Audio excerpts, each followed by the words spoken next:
Lamun soal nafsu, lalaki bisa neangan di mana wae di jalan. Lamun lapar, lalaki bisa neangan ka warung. Meuli naon we nepi ka aya. Lamun masalah imah berantakan, lalaki bisa nitah pembantu. ART pikeun mereskeun, bayar duit beres. Tapi kunaon atuh bet kudu kawin lalaki ka awewe. Hoyong terang jawabanna mangga ka dieu deh kupingkeun. Dangukeun ku aranjeun sadayana para istri.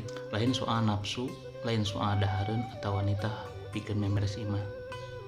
Lamun kitu mah mending sorangan we leuwih hemat moal aya drama. Nu ditayang ku salaki teh beda, nu mana teu bisa dibeli, teu bisa disewa, eueuh di warung. Soalna ieu tempat pembalikan di mana salaki beres di luar, di kantor, di pegawaian, tempat usaha. Datang ka imah teh nyaman, tentrem, ayem. Capek gawe, capek neangan dunya, capek neangan nafkah, pura-pura kuat. Tempat pangbalikan teh iwati anjeun pamajikan. Nya anjeun pamajikan nu dipikanya lalaki maluhur gengsin, di luaran jadi singa, di kantor jadi bos, di tongkrongan jadi jagoan. Tapi pas balik ke imah mah hayang jadi jelema biasa, hayang nyindarkeun sirah dina pundak pamajikan, hayang carita tanpa didakwa, hayang cicing tanpa ditanya-tanya.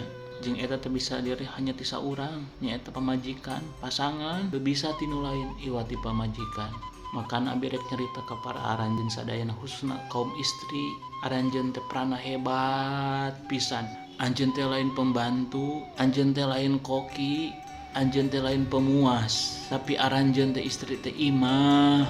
Anjeun teh tempat paling nyaman, paling aman pikeun salaki ka para istri nu nonton video poe ayeuna. Lamun poe ayeuna masih kene ngarasa dibabukeun, ngarasa teu dihargaan, ngarasa dititah memeres imah wae, coba robah sudut pandangna. Lantaran energi anjeun teh di imah gede pisan, eta ngaruh pisan kana rezeki salaki. Senyuman anjeun teh casan pikeun salaki, rangkulan anjeun teh mangrupakeun obat pikeun salaki keur stres. Anjeun teh lain keur masak tapi keur ngisi tenaga prajurit. Anjeun teh lain keur meresan imah tapi keur nyiapkeun markas prajurit supaya salaki bisa istirahat. Tapi ieu teh dua arah, lain keur awe wungkul pikeun lalaki nonton ieu video. Lamun anjeun geus meunangkeun imah anu nyaman seperti kitu, pamajikan anu hade kitu, pamajikan sebagai imah anu nyaman pangbalikan anjeun, maka ulah diruksa, jaga, tong salingkuh, tong KDRT, tong hampang leungeun.